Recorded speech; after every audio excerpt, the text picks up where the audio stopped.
Hey guys, it's Christina. This is Vox and Guest.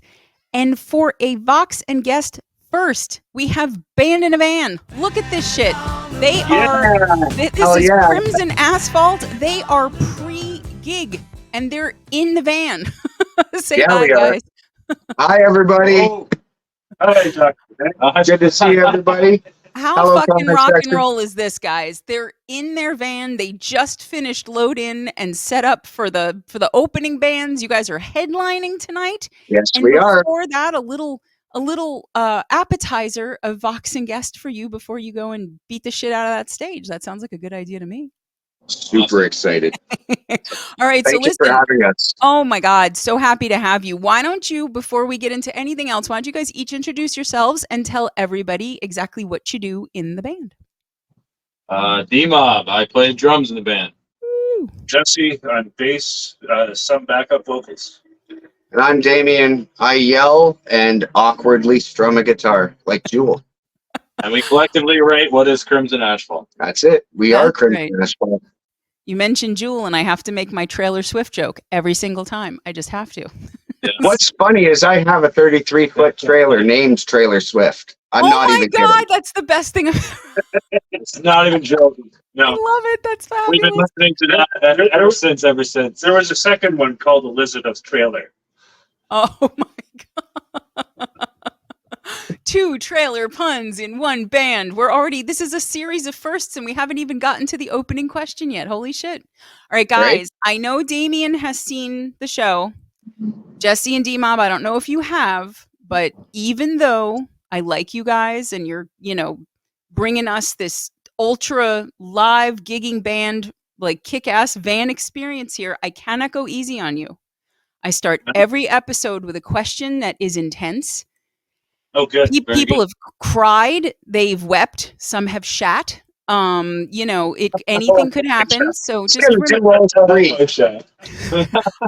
just remember you're in the van with your stuff. So try not to do that. But I'm going to ask you to on his stool. So no. I'm sure worse has happened if a drum throne is a drum throne. All right, this is it. Are you ready? Here we go. For each of you, you need to finally be the ones to decide this hot button issue. Okay, so I'm going to need an answer, and I'm going to need you to defend your answers. Here we go. Let's go. Pancakes or waffles? Shit. Waffles. Wow. Why? Because you could pour syrup in each of the little squares, and it catches all of it, and you can put so much more syrup on it than pancakes. Ooh, okay, so it's a storage issue for you. Waffles. Okay. All right. D-Mob is pancakes. I'm going to say pancakes only because I can throw whatever I want in them while I'm cooking them for my family, for my kids. We can make it fun and it's quick. I can flip it fancy. So it's the versatility and the showmanship of pancakes for you. That's right. Okay, so we have storage units and waffles for Jesse. We've got versatility and a Ric Flair flipping shit thing, whatever, for D-Mob here. I really love waffles. I gotta say, I really love waffles. Wait. So are we flip-flopping on the issue? I might be flip-flopping on the issue. Say, I love crepes. Yeah. But the thing is, I can make pancakes at home and it's fun and it's special. But waffles, I go out for a Belgian waffle, so I love waffles. I think I'm gonna go with waffles. Oh my God! Okay, waffles, but your answer is because you love them. That's fair. Okay, all right, Damien. I was gonna say you were the tiebreaker, but you're not now. Are you going to make it a trifecta for waffles, or are you going full pancake? I haven't eaten solid food in over a year, so soup. Okay, breakfast soup. Okay. So syrup it is. Right? Yeah. No, I have health issues that prevent me from eating solid food. So. Okay. All right. And they're permanent, so it's soup for good. Wow. Okay. Yeah, we may get into that if you want to a little bit later, but I'm okay with anything. Okay. Wow. All right. So we have for bass and drums, we have a waffle agreement and a change in position. A waffle agreement. Yes, we're shaking on it. I think it's kind of funny, actually, D-Mob, that you literally waffled on the answer to that question. Right? That is like It's very. waffle squared. It's waffle squared. Yeah. All right. Okay. Holy shit. This is, I don't know if it's going to get better than this, but we got to keep going. So let's just see if we can top it. Listen, I want to go way back with you guys. Tell me how each of you got into being a musician in the first place. And then you let me know how you all met, because I know it's a labyrinthine tale of how Crimson it really Asphalt is. came to be. So who wants to start? How does it, tell me about baby Crimson Asphalt and how you guys got into music. Well, I know I started playing guitar at like 5 years old, but I didn't actually play guitar for the first 3 years. What I played was my dad's 6-string Rickenbacker bass that I'd steal from underneath his bed, and I'd put on Black Sabbath on vinyl, and I figured out Paranoid by ear. And I was so little that I had to stand the bass on the floor. Oh my God, how cute. And like that's why I still play so low strung with my strap to this day. Yeah. But I thought I was the baddest little fucker ever, just fucking rocking Paranoid out on this 6-string You bass. really And when I got on might have guitar, it been. felt like the training wheels came off because Yeah. these strings are tiny, right? I was used to rocking a 6-string bass, which is, as anyone that plays bass knows, a whole different animal, especially in the God. leads. Oh yeah. Oh my God. That's like practically a power tool at that point. So okay. Oh, All right. yeah. So you were playing Paranoid at like 5, 6, 7 years old. Yep. All right, that's pretty fucking cool. I gotta admit it. Okay, so then once you picked up, so then you were 8, you said ish, when you started actually playing guitar. Yeah.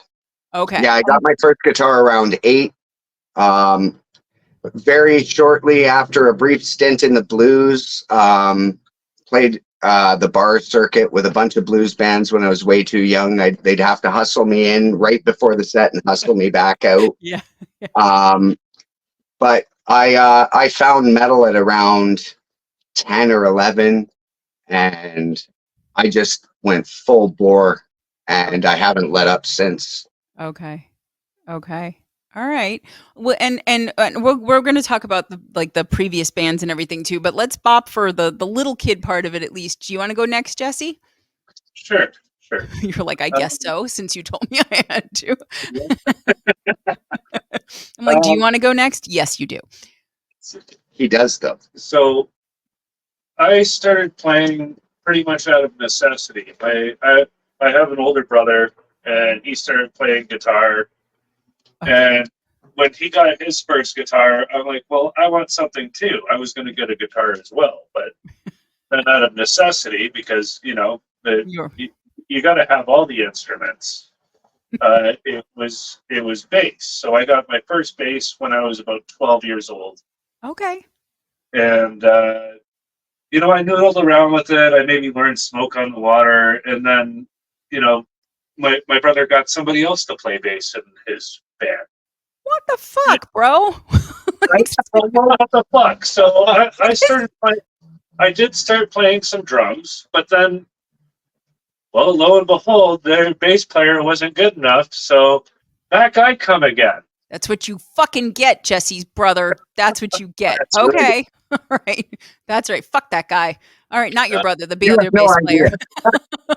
Okay. Maybe your brother too. I don't know. But okay. So after basically handing you the bass pick of destiny, because he had already decided he was going to play guitar, you learned bass for his band, and then he didn't use you. And then the dude he picked sucked ass, and then he came crawling back, guitar between his legs. Okay. That is an astute observation. Yeah, that's a succinct way of putting what I happened. find it astounding, bro. Not long after that, though, I ended up in a band with that kid, and I was the singer. I didn't play guitar in that one. Okay. That lasted Okay. a couple months. Yeah, Okay. you were like 15, I was 16, Aw. around there. Right? Aw. And which band was this? That was the Chronically Unlaid. Okay, because I was gonna say I don't think you took, because I gotta say Damien came correct. He messaged me and he was like, "What do you need to know? What can I tell you?" And I was like, "Oh my God!" Like I have so many instances where I am literally like fucking Blue's Clues all over social media trying to even find out the names of the band members. So I was like, are you actually going to help me? This is wonderful. And I got this long list of prior bands, but I don't remember hearing about a little baby band, a little teenage baby band, Chronically Unlaid. That was the name of the band? And it was an accurate title at the time. Fantastic. Okay, I love it. All right, I love it. I'm in. I'm sold. All right, I could just sit here and listen. So okay, so you guys had briefly played together and then went off to other things. Exactly. Yes. Okay. And did you know each other before, or you just happened to meet through this High school buddies. We've been best friends since grade 9. Okay, cool. Yeah. Very cool. Very cool. Okay. All right, D-Mob, bring it. What's your story? So yeah, I started out similar as Jesse, actually. Absolutely. You started playing drums because of Jesse's brother too. Very Damn it, close. Jesse's brother. God damn. Okay, no, I'm kidding. Go ahead. Yeah, it was actually my brother Jamie. He's a fantastic guitar player. Okay. He really is. He's fucking wicked. And Yeah, and you, yeah, okay. We'll get into method to Shout out madness. to Yeah, but okay, go ahead. Go ahead. yeah, Okay. so I still obviously jam with Jamie to this day, right? We still make music. We got lots of music together, right? But we, you know, I started out the same as Jesse. I picked up the drums instead, and then from there on, I just honed in my craft. So Okay. He's And a how better old- how- guitar player than me. Okay. Thanks, So, geez, I mean, I'm kind of wondering then, why slack? Why not do the drums and the guitar at the same time? Damn it, D-Mob. Because he only has 2 hands. You know what? You have feet. I don't want to hear about it. You could just bang your head against something. We'll make it work. I've I seen a feel like guy on YouTube that does that. Yeah. It's not great. it's not, Let's not shout out his channel because we don't want to get in trouble. But okay, so but how old were you when you started playing drums, though? all right. Well, my old man and my mom, like when they separated, they still collectively got together and bought me my first drum kit. I was 13. Okay. Oh, And, okay. So you and Jesse started around the same age then, year or so. Yeah, roughly. Okay. Yeah. Okay. So, but my brother was always making riffs, and I always just came up with the drum. Oh, shit. Hang on. Yeah. So Where's the keys? blackout, dude. Give me 1 second. Don't Yeah. I don't even want to edit this out. I think this is rock and roll, people. Anyone who's like, oh, I want to be on the road. This is what it's like. Yeah, if you want to be on the road, it's definitely how it's got to be. Give me a second. I got to squeeze by a drum rack. It Yeah. would be so great if when the lights came back on, you were each wearing each other's clothes. I kind of hope something like that's going to happen. No pressure, but there we go. Look at this. That's not going to happen. A little bit of All right, this is not my beer. All right, we're switching. This is not my beautiful house. Okay, all right. So what happened? Did your van just give up on you, or what happened there? No, the interior light timer went. Oh, okay. Yeah. All right. We'll have to be mindful of that. Okay. So, all right. So, every once in a while. Yeah, every once in a while we'll open one of these bitches. good idea. Okay. We'll have to make sure we'll know when the lights go out. Then something spooky will have to happen. I'm just glad nobody got burned with a Well, cigarette. the day after a couple days after Halloween. Yeah. There you go. You have to. You know, We could still grandfather it in, but okay. So Absolutely. you guys then you all started pretty young. I mean, I know Damien was overachieving at 5, whatever, but like I was getting in trouble is what I was doing. Yeah. I wasn't allowed to play that fucking bass. Well, I heard you say you were stealing it from under the bed, so I figured. Oh, absolutely. Okay, you can't tell There a are a couple musician times. no. You can't tell a musician not to play. You can't do it. Don't do it. Tell that to my father. You might need a Ouija board to do it, but Okay.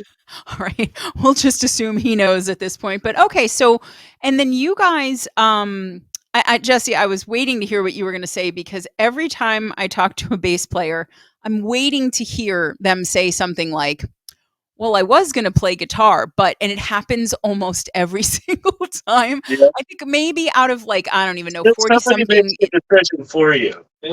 That's it, but it's true. It's like you get bass players by default. But I think what's so funny to me about that is because every bass player I've ever known, with rare exception, is kind of a similar personality. Very laid back, not necessarily looking for the limelight, comes in, do what they need to do, like in, out, no fuss, no frills, no whatever. And I'm always like, is that why you guys become bass players? Because that's the kind of personality that will allow other people to choose your instrument for you. You're Well, just like, I think it's because people just need us to do that. I think so. They paid you to do it? Well, they don't pay you, but you know they offer you some satisfaction of being in the band. Meanwhile, you didn't really have much intention of being in the band to begin with. Okay. But- So you get rewarded with something you didn't want. That's an interesting situation. Okay. That's All a right. story of parenthood for me. Holy fuck. Right? It's a story of what? Parenthood. That's what I Yeah. thought you said. And Okay. originally you didn't really want it, but now you're like, oh, this isn't so bad. Sometimes the kid does something cute and you're My daughter's fantastic. She actually interrupted the interview before it started to say goodnight to her. She's allowed. That She made me does very every- happy. That was She super does cute. every single night. I love her. When we're on the road, she makes sure she gets a hold of me, tells me to make sure I find soup somewhere. Yeah. Yeah. Aw, what a good kid. Yeah. Yay for Oh, yeah, I Damien's raised her daughter. right. There you go. All Sapphire. right. Little Sapphire. Little Sapphire. Shout out Sappy. Woohoo! All right, we got a baby shout out, but not a baby, but sorry, honey. Don't be mad at me because I know you're not a baby. I know you're old. My kid would I kill have me. to fix those sorry, things. man. Oh my God. By the way, just to sort of acknowledge it, guys, because they're in a van, those who are watching right now, there is a little bit of lag. So we're talking over each other a little bit, but we'll figure it all out. So hang in there. I'm not actually rudely interrupting them every 30 seconds. So I'll do that later. But Craig is the king of posts, so I have nothing but faith in him. oh yeah, no, he's not going to be fixing all of that. There's no way. But okay, so you guys then have a bunch of bands that you were in, and I ordinarily wouldn't necessarily get too into it, but Damien, you piqued my curiosity to understate it with some of the shit that you listed, because you were like, oh yeah, I was in this one band. Was it Twice Dead Forgotten? Yes. Okay. And all I heard was like, okay, you know, you had, that was a big deal because what did you do in that band? So we actually gave Alexis on Fire their first 2 gigs. Ever. Like in the history of that band. Ever. They It was opened for us. Crimson Asphalt. There you go. See? Right? Look at that. Look at that. And then the one that really got my curiosity piqued, Dead Sex. Okay, first of all, Yeah.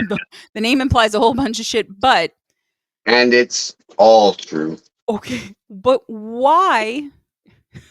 I'm laughing because I'm remembering this. Why did the project end? Tell the class, Damien, because, and I want to hear Well- the details of the story because I've never read a sentence like that in a prep ever. Do you want the short version or the full version? You know what? I'm going to go ahead and say if it's not incredibly long, the full version. So, I was in this band, Dead Sex, and we had just signed up for a tour across the northern United States. Okay. And my bass player in that band took my fiance to his girlfriend's apartment in Toronto for 3 days and proceeded to do all kinds of unspeakable things. When she returned, in her credit, she did fess up and told me what was going on. And I got a hold of him immediately. I'm like, what the fuck? And he said, listen, I'm going to come pick you up and explain what happened. And Okay. what he did instead was picked me up and spiked my beer with like 8 ecstasy, which I had never done before. And I ended up, short version of the story was he spent the whole night while I was on E telling me, I love you, you're my brother, I could never do that to you. And in the morning, I tried calling my, at that point, ex, Yeah. to be like, what the hell, man? Why would you try and break up our band? And I got her little sister who told me she was getting out of my bass player's car right at that moment. And this happened to be his birthday. So I jumped into my car and I drove it right into the back of his at about 80 and sent it flying across the parking lot. Oh shit. And banged on his door and let him know it was time to pay the piper. And apparently he was not yet ready to make a payment, so he hid under his bed. And I waited till I saw him, like the little drawing of the nose and the fingers over the windowsill. Yeah. And then I lit his hood and windshield on fire. and his car exploded. But the problem with that was that his driveway was actually attached to town hall where we're from. So like I initially got charged with terrorism. They thought I was car bombing town hall. It was in all the papers. Fuck. Yeah, it was rough. But I mean, there You were said you wanted the long story, right? There were plans to be able to continue the that story. cannot be the long story because there's just too much in there. That sounds like the medium story, but okay. That's the medium story for sure. I was gonna say, all right, this is the earliest the knee has ever come out. I don't know for those of you who have not seen the show. When I get really excited about something, my knee goes up and like there's a knee alert. But oh my god, it's the opposite of Uncle Roger. So you got charged with terrorism. And then well, your it was entire story was in the paper. Oh yeah, all the papers. Oh my god! But in our defense, the band name got mentioned in the paper, so that was good publicity because there's no such thing as bad publicity. That's. I mean, the label actually had plans with people. Yeah. Okay. For us to be able to perform the tour by erecting a wall that would basically allow the singer to walk from one side of the stage, but keep me and the bass player in separate rooms so that the restraining order would hold up. Oh my god.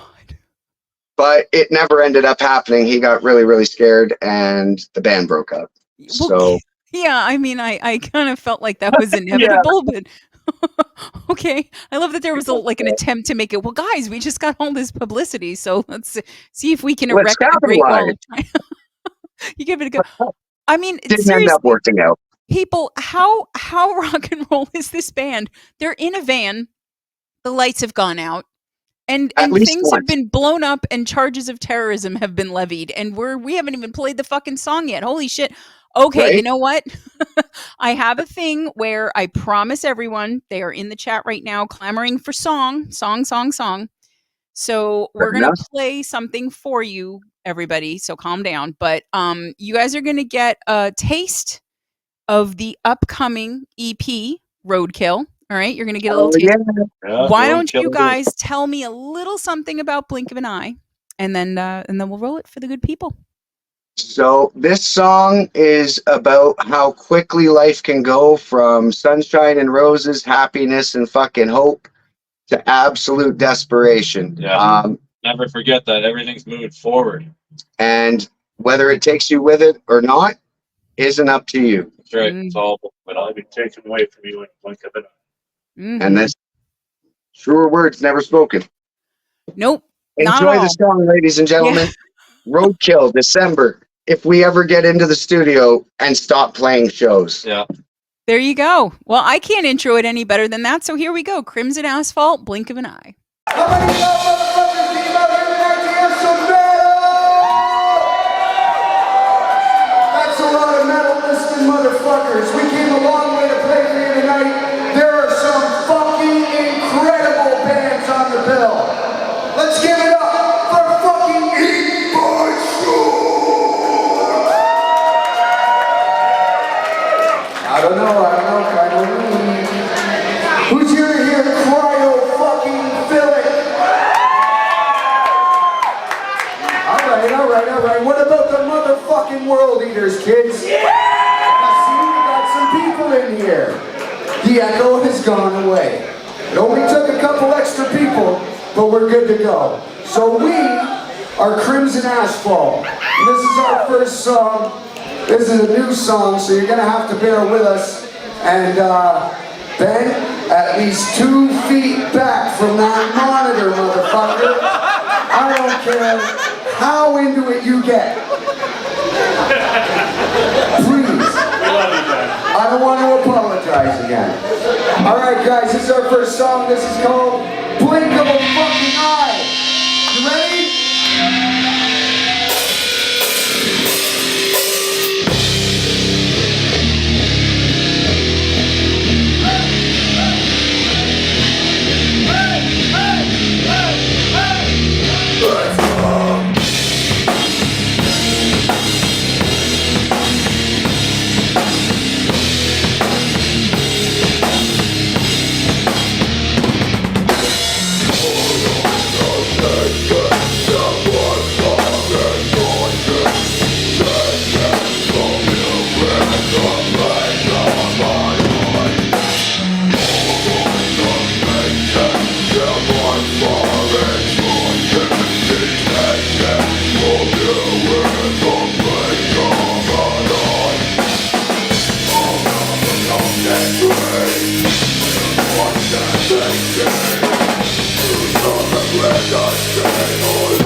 So discerning viewers will note that this is, I believe, the first live performance. I think, although maybe No, that's yeah, scrambled. no. Oh no, I It's mean the I second mean live that we've had performance on of the Blink show. Gemini. If this is Oh, the really? first live, yeah, I think this is the first live performance that we've played on the show, and I love that because it is one thing to hear a band in the studio. It is a whole other thing to hear a band live. And you guys are, as we can plainly see, you play out a whole fucking lot. So this is you guys in your element. So talk Absolutely. to We're me. 100% a live band. Yeah. Yeah. Yeah. Yeah. So but talk to me about that song specifically. And we might as well get into it a little bit here too, just in general, like the songwriting process and all of that, because, lyrics they're heavy, right? So I actually wrote that one um, after losing the place I was living, losing my dog, my rabbit, my fucking wife. shit. Like the only thing I managed to keep was her kid. I'm actually a single stepdad. Wow. Good for She, you, man. Holy shit. well, I could never turn my back on little Safi. She's the bomb. Aw. She's our biggest fan. We love Sapphire. We haven't even met her and we love her already. Look at that. Okay. So you have not had a great run of things, Damien. You have been No. through the fucking grinder. Like And my health decided to take a shit right after that. So yeah, you were in the hospital for a while. I was following yep. that on social media and panicking a little bit because it was not looking great. I don't know if you want to get into No, it any of wasn't. that. You certainly don't have to, but So at the start of the year, actually, our what was it, second gig ever, was when I got my diverticulitis diagnosis, and I literally left the hospital bed with the bracelet still on my wrist, played that show, and came back to the hospital. mhm. I won't let anything keep me from the stage if I can prevent it. But recently, I had a real problem with my kidneys. I died when I was 14 of kidney failure, like double kidney failure. They managed to nurse one back to health. This year, it tried to fuck off and leave the chat again. So they managed to get me back online, and here we are drinking. Maybe not as serious as we thought, but still pretty serious. Yeah, Okay. we ended up being okay. All the gigs that you see in the posters, I'm still going to play. We're going to be there. There's collaborations and some unexpected covers coming at all the next couple shows happening. Okay. We're playing with a band called Bluff, which is honestly like those kids make my heart warm because they're about 16. Oh wow. And they just harken back so hard. Like I see myself in them so much. And it's funny because most of the bands we play with don't realize how old we are. They assume we're in our 20s like them, and we're not. Right. Like we're definitely late 20s. Very, very early 30s. Yeah. Yeah, there you go. Way over. I'm 131 years old. Well, there you go. Look at that. You could be an Arcana Necronomicus. You would actually do it. You can be in the vampire band. But okay, so let's collect things a little bit here because this is like it's like Jerry Springer meets like Iron Maiden, or there's just like a whole bunch of shit going on here. So there is always a whole bunch of shit going on with this band. No, but you know what? First of all, I love that you guys are so transparent about it because like I always feel like the people, I'm huge on boundaries, huge on consent. Like I never want to talk about anything that makes anybody uncomfortable. But like I always think to myself that living through the thing is way worse than talking about having lived through the thing, and sometimes it helps you process, but oh my God, like that's a lot. But so, okay, let's sort of gather what we know, put it in order, and then kind of move forward. So you guys started young, all of you. You were all in different bands. Okay, so we know a little bit about your background, Damien, and holy shit. But and then you had another one, Heads as Trophies, too, right? Yes. That was okay. So did that one nobody's car got blown up, you were not charged with any No, federal my mom crimes. must to make it through that whole band without blowing anybody's car up. I offended a few people, but I Kudos. Okay. didn't commit anything that was actually chargeable. So I counted that as an absolute win. Totally. I mean, that is a hard win for you, I think. Absolutely. Okay. So and now all of these bands were metal? Absolutely. Okay. Hard Yeah. rock kind of for Yeah. Jesse's project, Age of So Defiance. this Age of Defiance. Yeah, so I'm going to get to that next. So, but I thought that was like more of an alt rock band, right? Yeah. Okay. Okay. So Like an Alice in Chains kind of feel. but you also had like special effects makeup for that band? Yes. Yes, I Okay, did. so talk to me about that because that also intrigued me. I used to dabble in some special effects, movie makeup, prosthetics, all kinds of stuff like that. I did a few pieces for us, but each time I would normally just do something, just throw together, Okay. unless it was something really big. So modest. He's awesome at special effects makeup, Okay. like movie quality. Wow. Okay. It would take me 2 hours to put it on, and then almost 2 hours to take it off every time. Shit. Okay. It was a lot to do, a lot of prep for the day. I'd have to start at noon, and then wear this makeup all day, and show up, load all our gear, everything. With the but like what kind was it like? Gory? Zombie. Was it? Oh, Yeah, okay. Yeah. Okay. Yeah. I was always a zombie. My brother would dress up as an alien. The guitar player always like a scientist, and out of the blue, the drummer, which was the guitarist's dad, he would dress up as an Inuit from Tuktoyaktuk.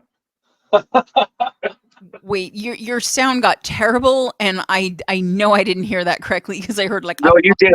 It's an Inuit from Tuktoyaktuk. Okay, that's kind of what I thought he said. Okay, Yeah, that's exactly what he said. Yeah, it was that. that's an interesting choice, I especially don't know relative why to he everyone chose else. that, but I know they did have native background. Okay, So, I feel better about it Choices were then. made. yeah. Okay, all right. So so zombie, alien, scientist, and Inuit. Yes. It's like the weirdest fucking tribute to the village people ever. But okay, so all right, so then It's that's the one way to village go. of the damned people. Okay. Those idiots. So and then I heard there were also props and like robot costumes. We had a guy in a robot costume, and Okay. we had a lot of fun with it. But Okay. at the end of it, basically, our guitar player had to move over an hour and a half away. Started a family. I'll His do it. dad spent half the year in Florida, so like practicing and gigging just just dwindled down to nothing until it was over. Okay. That's when he called me and he was like, "Hey, do you want to be in a band?" And I was like, "No." And he was like, "Come on." And that's really all the arm twisting I needed to go out and buy some more equipment. Okay. And because I retired after Dead Sex for about 10 years. Wow. Okay. I was done. I had my first daughter, and I got the age-old "it's music or me" ultimatum. And being the guy that I am, I picked my family. And then, like 2 months later, they left anyway. So that left me in a sour spot. And as anyone who's trying to make music these days knows, 2 months in terms of Oh my God. absence, It's like decades. you're forgotten. Yeah. You're literally not on the map anymore. Jesus, So it's been Mimi, really and I just want to like refreshing. crawl through the screen and give you a hug. Like you've just been treated like shit. I don't like it. So okay. Don't feel bad. You know what? I earned most of it. It's fine. It comes to life in the music. That's it. You know what? I need something to write songs about. Yeah. Well, I was gonna ask you about that too, and we'll get to that. But okay, so and then D-Mob, you less complex history with bands from what I can tell. So you had Internal Damnation first, right? I absolutely had Internal Damnation first. Okay. And that your brother was on guitar for that one. Yeah. Both of my brothers were in that band as well. Oh, okay. So Jamie and Rob, Rob. who's here tonight. He's here actually, tonight to see Crimson Asphalt. Woo, for his first time. Really? Okay. Yeah. We would have Okay. given him a shirt, but we're all sold out. Look at you. That's a good problem to have. This is Right? guys, this band is doing it right. Gigging all the time, Right. selling out their merch, doing it right. Okay. And then so Thank you. that was power metal, right? That was power progressive metal. Yes. Okay. Okay. And then Yeah. Method to Madness came into play. Method to Madness came into play, which was definitely power metal. Yeah. Hi, Rob. Yeah. The other Rob. Yeah. The other Robbie. Yeah. Oh, okay. There's another one. Okay. So, and then that was the band that gave Crimson Asphalt its first gig, right? Absolutely, they were. Absolutely. Yeah. And Okay. Yeah. Look at you Yeah. guys. You're like a was, nesting doll of bands and whatever. So, okay. So, we're so you definitely were a community. Well, what's funny is that was Chris the original singer? Chris Zaloba was the original singer of Internal Damnation. Yeah. And Okay. he started being a metal vocalist after seeing Twice Dead Forgotten.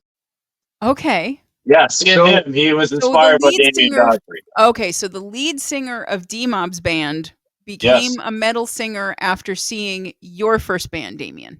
Okay. Yes. All right. Jesus. It's like 6 degrees of Kevin Bacon or whatever. But okay. So, But yeah, all right. Without Kevin Bacon. yeah, we have like serious chemistry without even knowing that we have serious chemistry. Yeah, look at that because it was so okay. So your lead singer was inspired by Damien. Well, now Yeah. wait, you were okay, and then so you saw Crimson Asphalt, and you left Method to Madness to join Crimson Asphalt. Well, see, this is what happened. Crimson Asphalt lost their drummer after their first gig with Method to Madness, Oh, right? So he's kind of flaked out on them, and I, being the guy I am, I said that's unacceptable because your band is fucking solid as shit. there you go. Right. So I opened that show with Crimson Asphalt and closed it with Method to Madness. Yeah. Oh, that's awesome. Okay. Yeah, so they made a big surprise about it, and then, after that concert, Method to Madness was kind of going on a little bit of a follow, right? So Okay. it just got to a point where I just put my effort into Crimson Asphalt. Yeah, absolutely. Okay. They're So back together though with different members, and we wish Method to Madness nothing but Yeah, goodbye. absolutely. all right, there we go. I like that. I like when you can break up with someone and still wish them well. That's a very good thing. Yeah. They're continuing with Method to Madness, the singer and the keyboard player, and then me and my brother and the other guys from Method to Madness are Yeah. the Army of Dogs now. We do our own thing called the Army of Dogs. Okay. So you have Yep. a second project. When the hell do you have time for another band? I never Saturdays. have time for anything. None of us have time for anything. We're literally in the back of a van talking to you right I now know, because of that's how what I'm little saying. time we have. Not to mention, I'm a shop manager for a manufacturing company as well. So I'm the head mechanic for Amazon delivery. there's no time for nothing. Jesus. Jesse, are you just sitting at home eating bonbons, dude, or what's going on with you? No, I own a chicken farm. Yeah, if you've ever seen Gray Ridge Farms eggs, this Yeah. motherfucker, Yeah. That's you. Look at your eggs. Yeah. right? Yeah. Not to mention, that's where we jam. Absolutely. In a chicken barn. Well, it's a Oh, converted chicken barn. Decommission.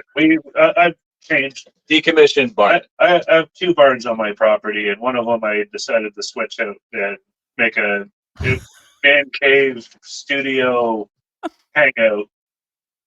So there are no chickens like sitting there just, while you guys are Zero. rehearsing. Okay. In the building next, in the In building, the building next to us, there's 10,000, but Yeah. in the one we're in, 0. Okay. There's one rabbit. One rabbit to Yeah. 10,000 chickens next door. I will take that ratio. Holy shit. Okay. So you guys have full-time jobs, at least Yep. one band each. Okay. Yep. There are chickens, there are bunnies, there are children, there's siblings, and oh my God. Okay. So, and you are constantly on the road. constantly gigging. You guys, I think, may gig more than any other band that I've interviewed so far. You guys are That's probably true. We busy. gig more than anybody in Southern Ontario other than Don Valley. So, I mean, it talk to me about how you got to the place that you are, because I mean, obviously the music is great.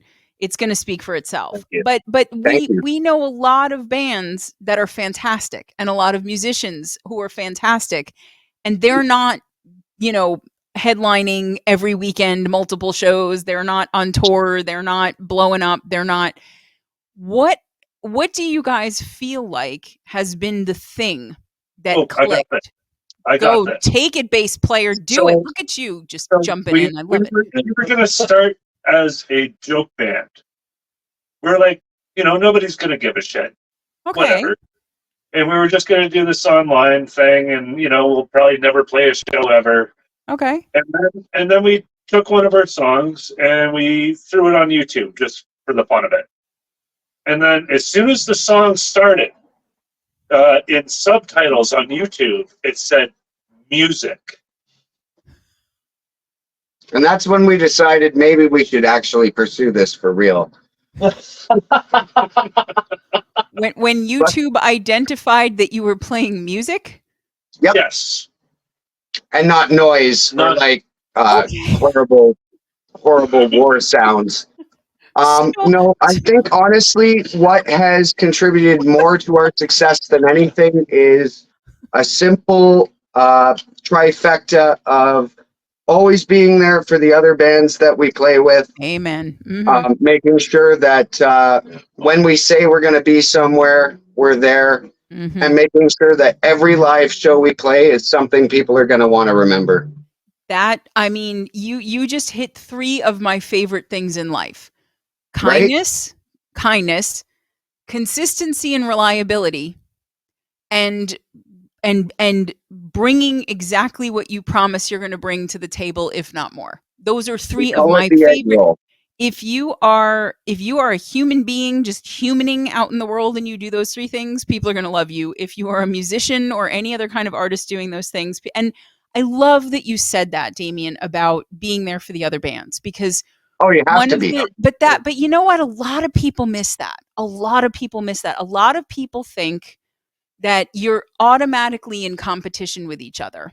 And we don't see this as a competition at all. So we always try to make sure that we're also representing another band when we're playing with our T-shirts. Yeah. I get it. Right now. Look at that. So let's see. Who do we have? I got Evil Villain. Okay, Evil Villain. That's a great shirt. Eaten by Sharks. Eaten by Sharks. Eaten by all Sharks? 3 local bands, all 3 fantastic. And who do you have, Damien? Who's on yours? I'm Rockin' Bluff, the kids that were kind enough to let me sing a Nirvana cover with them last time I played with them, even though they didn't warn me in any way, shape, or form. No shit. They just pulled them up on stage out of nowhere. I was literally going to go check this van and make sure that our gear was all solid, and they're like, hey, you want to sing a Nirvana song? And you really don't have to ask me that twice. Yeah. I was going to say, I don't think there was a lot of arm twisting there either, but no, so the arm that, guys, that is excellent. This is a band that is on stage repping other local bands. Love that. Absolutely. Love that. Well, you know what?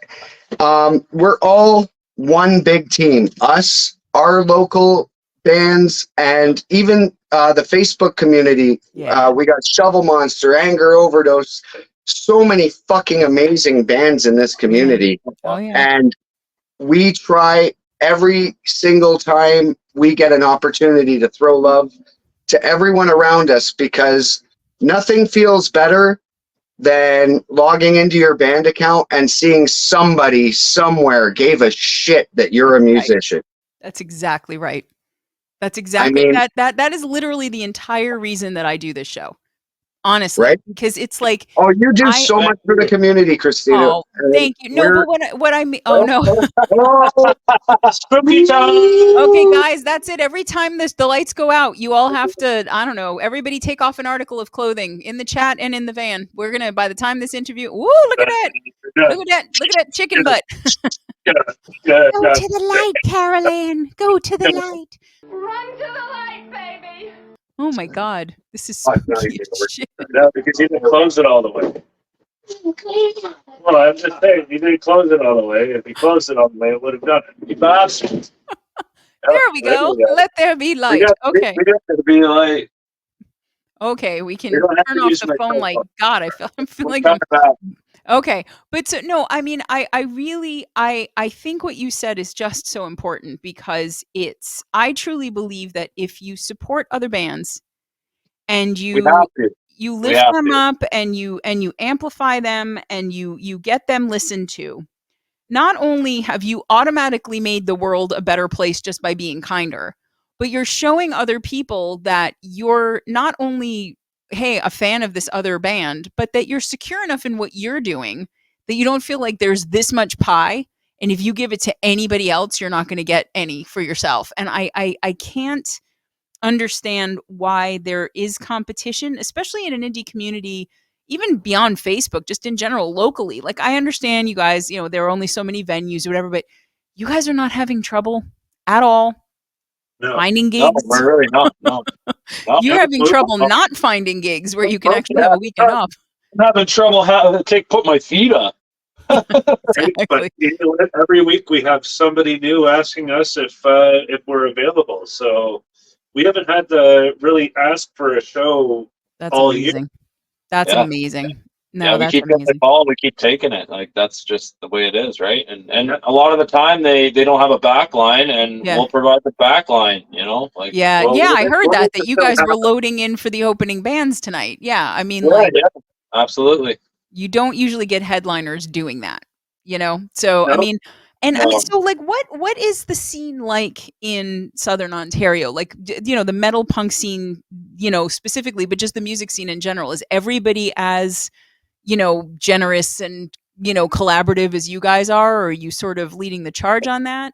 Well, I think we see a lot of people in the indie, they do give us a lot of help, and there is a lot of these days with these other bands that we're working with. Yeah. We're also leading by example. So Yeah, we're helping out by example for sure. Okay. and you know what? People take that and they see how well we're doing, and then they start doing it. And, it's going to create a snowball effect where everybody's working Yeah. together. Yeah. We have several bands that work with us, and you'll hear some people represent Asphalt Army, which is basically Crimson Asphalt Army of Dogs put together, but other bands are jumping in on the bandwagon. Okay. Absolutely. I like that we people are doing the altruistic thing that you're doing because they're motivated by the success that you've had. There's something a little bit off about that, but hopefully it'll switch over to just pure altruism for them at some point too. But so you guys, you really are setting the tone locally, literally That's and right. figuratively, we right? appreciate Yeah. you saying that. Absolutely. We're pushing as hard as we can. I mean, every single one of us makes sacrifices to be out here. Yeah. And none of us Be it- do it on their own anyway. So No, not at all. you couldn't do this without bands to interview. So Yeah. Yeah, exactly. without us, what do you do, right? So we got to get people on board. We got to just keep making friends wherever we go. I'm going to be completely honest. I'd listen to an interview between you and Greg. Like, I'd love to know what Greg's got to say on so many different things. Let's see it. Let's hear it. So you basically just want me to put some sort of audio equipment in our bedroom and listen to us talking? No. That's a whole different thing. This is YouTube and Facebook. That's a different website that you got to be 18 at least to get on. At least here in Canada. Yeah. No, I mean, I have said before that, for our 100th episode, I will have voxandstix on and interview the band. So your wish may That'd be come true on that fantastic. I one. can't wait for that.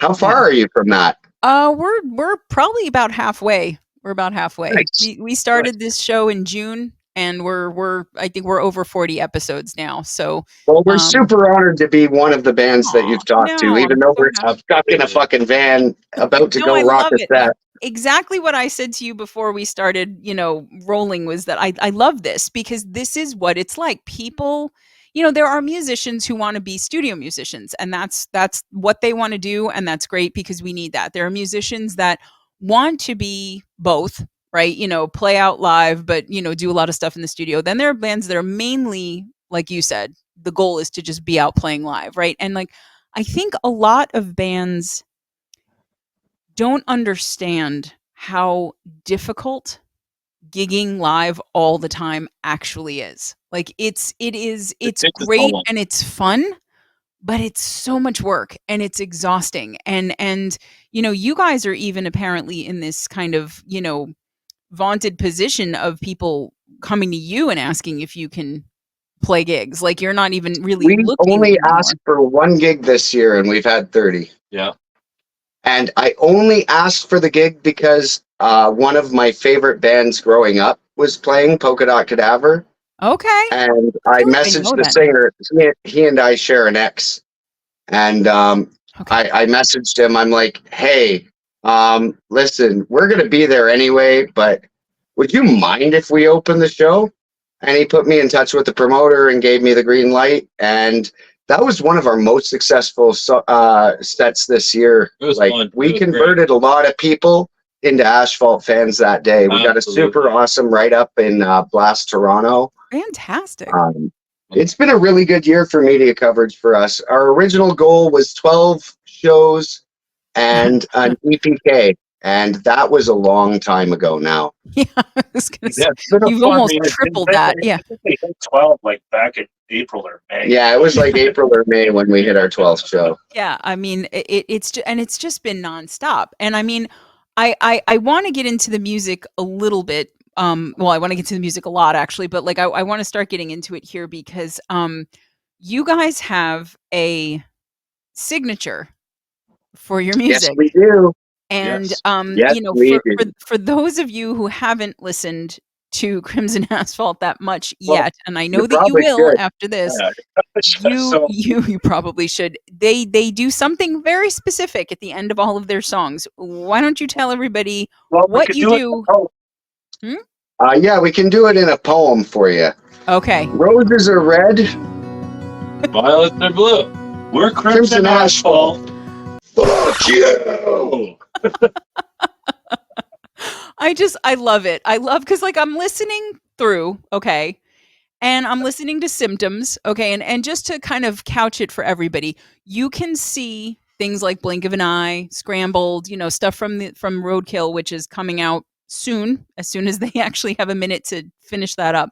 On YouTube, you can see live performances of some of the songs from the new album. All right, but if you're going to Spotify, you're hearing stuff from last year, okay, because they've been busy gigging, and that's what we have. And so I put on Symptoms, and I'm like, okay, guitar is fucking hard as shit. Love it. The growling. I'm hearing like Rage Against the Machine drums, which I love. Like that right there always gets me. Super heavy, like just in it, the whole thing. And like all of Crimson Asphalt songs, so just so you guys know, are like just boot to the head from the very beginning, and then there is no relief on that until it is done. Like you are just in it. They have you by the balls, and then they let you go for a minute, and then they go on to the next song. So like you're in it, and I'm already in it, and all of a sudden we get to the end of the song, and I hear "fuck you." Okay, they had something to say. Love it, great. So then I go into Not Meant for You, right? I'm listening again. A little bit more mid-tempo, gets faster, growling, heavy-ass breakdown, sludgy, dirty, love it. Sort of marchy kind of rhythmic at the end. And then, fuck you! And I was like, okay, I sense a theme here. So there's a pattern emerging.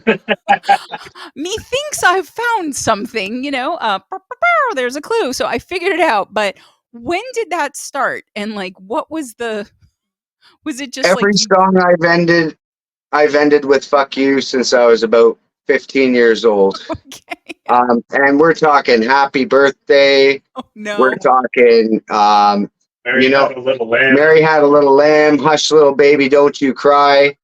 It doesn't matter what song I sing, they all end "fuck you" because that's how songs are supposed to end. Okay. And we don't view that as our own thing. Like we fully encourage and endorse that. Not just any other band. every Everyone. other band. Every Yes. other And band. every song with "fuck you," Okay. which brings us back to like the way we work with other bands. We view the local music community and scene, and even the Facebook community and scene, as like the bands versus the audience. Okay. We're trying to make the audience show up and have a good time. It's not competition. We're teammates. Okay. So And it's not really the bands versus the audience, like you guys are fighting with the audience. You're saying it's like the band. sometimes, Okay. Well, actually, yeah, with you guys, I probably shouldn't make any assumptions at all at this point. But like right? the idea is that it's all of the bands and musicians are in the service of the same goal, which is to give the audience a fucking ride, whatever the hell version of music Absolutely. they do. Honestly, Okay, I got you. And when you have a whole entire room, plus the band themselves just yelling "fuck you," Yeah. It at feels the end, really good. It is a really endorphin releasing experience. and it's a great conclusion. And plus, so many fucking bands that are so much more technical than us and like write amazing songs. You never know when their fucking song is over. You don't know when to clap. You start clapping, then they jump back in with a breakdown. It's like, well, fuck. Yeah. Actually, that's totally, well, yeah, fuck is different than fuck you. So yeah, no, that's a good point. Well, it's true actually, especially with metal, because metal is like the Jack in the Box of music, right? You think you're done, and then it's Absolutely. like, you know, everybody's quiet, and then it gets bass line, doom, doom, doom, and all of a sudden it's just, you know, and like you're that's it, forget it. You're like you're back in it, and you thought you were done, and they pulled you back in. So I mean, you guys, you so Damien, you brought that in. You were like, Yep. okay, we're a band now, and I'm writing every song, and so every song is still going to end with "fuck you," and I guess Well, Jesse even and- songs I don't write still end with "fuck you." Like, okay, if I were to play a cover of "I'm Like a Bird" by Natalie Imbruglia for you right now, Yeah. it would still end with "fuck you." I need to hear that. Well, I- stay tuned, man. I'll get that on I Spotify need for you. to hear Crimson Asphalt's cover of "I'm Like a Bird" that We're ends pretty with good at "fuck." requests. We really do. We're pretty good at requests. There's a game we've played for like the last 20 years called Stump Damien, and if I'm sitting there with an acoustic guitar, anyone in the room can just name any song, That's and great. there's a 99.9% chance I know it. Ooh. I was blessed and cursed with a photographic memory. Okay. Yeah, So, that is definitely a double-edged sword, but okay. oh, absolutely. I now don't want to remember my phone number from 1988. No, I still It's remember not my fucking phone number from. pertinent. I don't remember my entire graduate degree, but I do remember my childhood phone number. It is weird what the brain holds on to. Like it's like waffles with little pockets for syrup, except the syrup is Bringing it completely all useless back information. full circle That's to the it. You see, waffles. look at that. Look at that. It's like I it's just like Brady does her homework. I just want a Belgian waffle now. oh, there you go. Maybe that's where Jesse went. He's making you guys Belgian waffles as we He's speak. literally right now inside the kitchen of the venue making us I waffles. hope so. That would be the best thing ever if you guys came in with like waffles and pancakes and we just had like a big battle royale. But okay, so Well, if we ever get to New York, well, no, I got to see if I can think of a song that would stump you. I may just blurt one out later on if it comes to me. I'll have to see if I can think of something. But fair enough.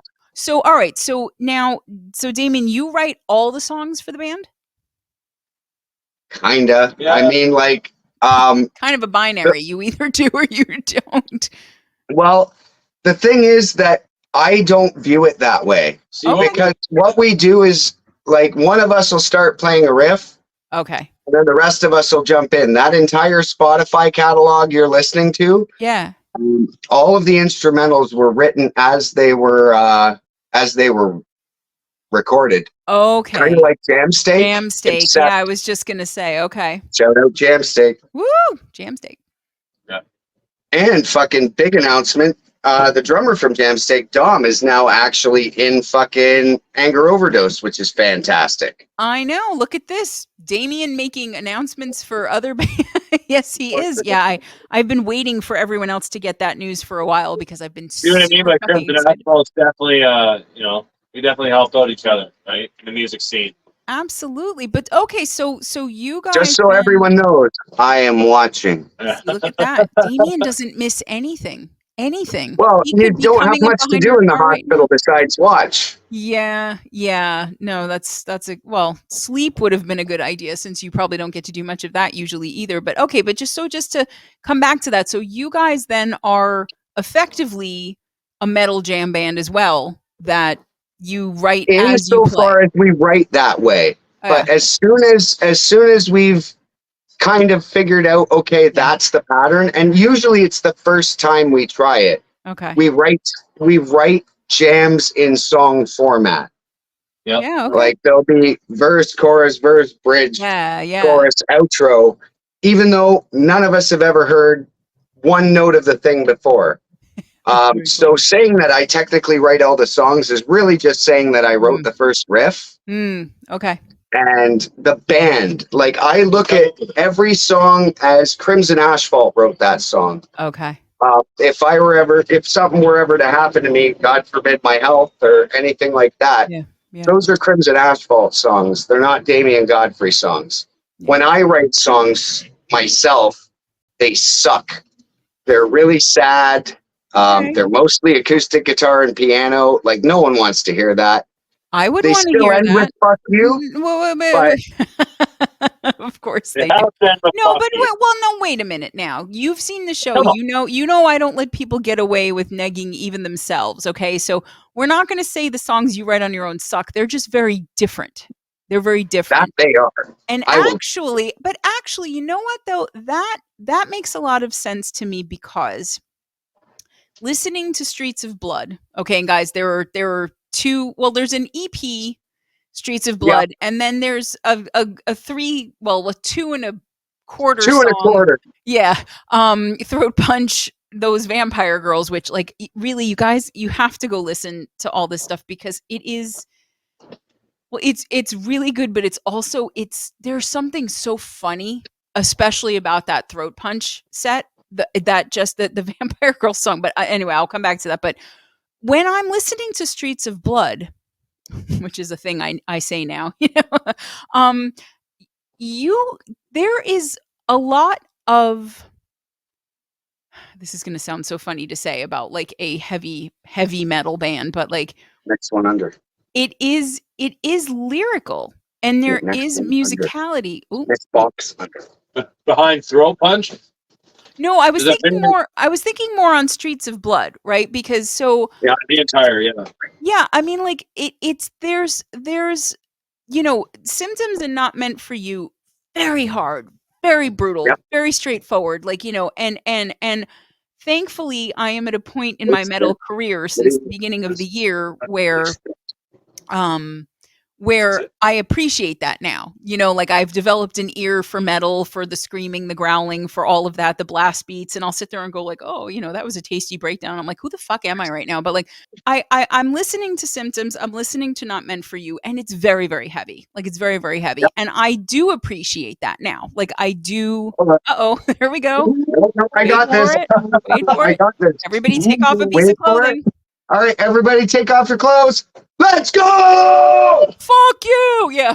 So, but I mean, girl. yeah. See, I'm in it. I'm down for it. But my point, my long-winded point, if I had one, was, I appreciate that. I appreciate the stuff that is just, boot to the face, like straightforward. Fuck you, whatever. But Streets of Blood was more nuanced to me than I was expecting.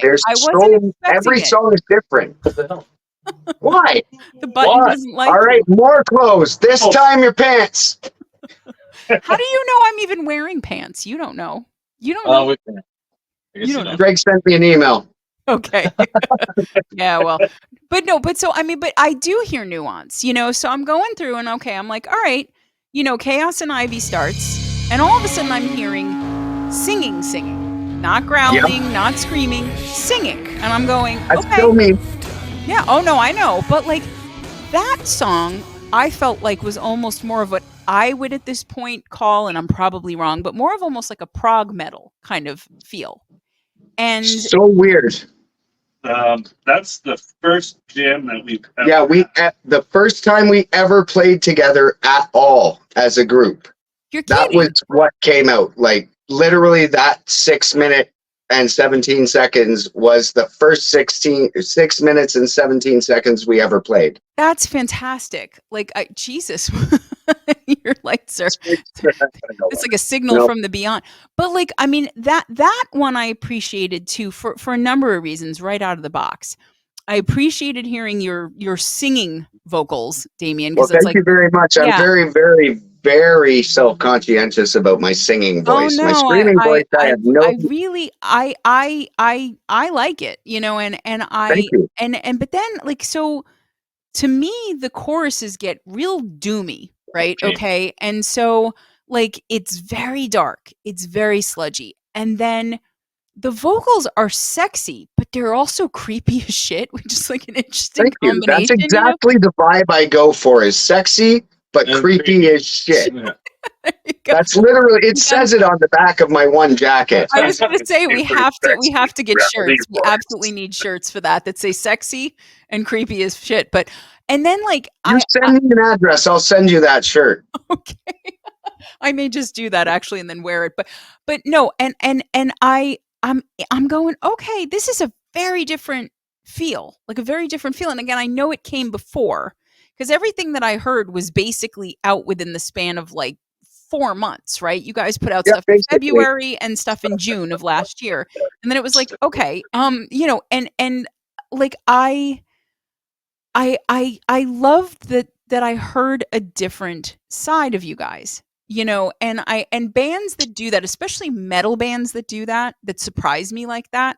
I have so much respect for that because first of all, I have learned, you've all in the community educated me with your music, you know, Death Pigeon and AOD and Shovel Monster and shout out to all three of them. Oh, and, yes. and you know, but like everybody though, you guys, I mean, like I listen to so much metal these days, and I've really come to realize what I think a lot of people who shit on metal miss, which is that you can reduce it down to, you know, like when you guys said that YouTube said music, you know, and not noise. People could reduce it down to noise. They could, you know, make the Cookie Monster joke about the vocals. They could, you know, talk about it as just screaming and whatever. And I've said it before, and I will admit, even at the beginning when I was first starting to listen to stuff, I was like, wow, I don't know if I can, you know, I'm a singer. I'm used to like melody and, you know, lyrics that I can totally understand and all this other stuff. And I'm not sure that this is going to be, it's going to click for me.